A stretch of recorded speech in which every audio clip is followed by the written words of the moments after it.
Sara Moro, vicepresidente della comunità giovanile ETS di Parè,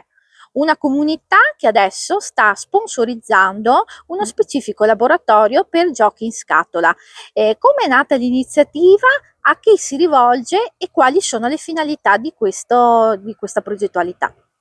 Allora, l'iniziativa è nata all'interno della nostra struttura con l'idea di lavorare con il target degli adolescenti in generale, perché vogliamo offrire un'opportunità diversa agli adolescenti e alle famiglie di stare insieme, di relazionarsi, perché il gioco in scatola sviluppa tutta una serie di componenti sia a livello cognitivo che relazionali importanti, e vogliamo dare un'alternativa allo stare davanti allo schermo. Perché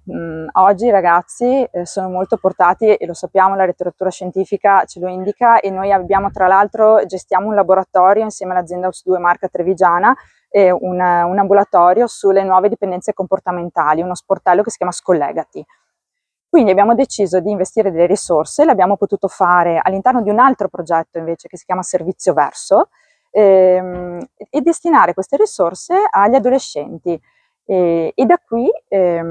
abbiamo fatto tutto un investimento a livello di equipe, sia per l'acquisto dei giochi che per l'organizzazione dello spazio. Abbiamo un posto dedicato che è all'interno, adiacente alla comunità, quindi non all'interno della comunità, ma vicino alla comunità, che si chiama Centro Culturale Teresa Fabbri, dove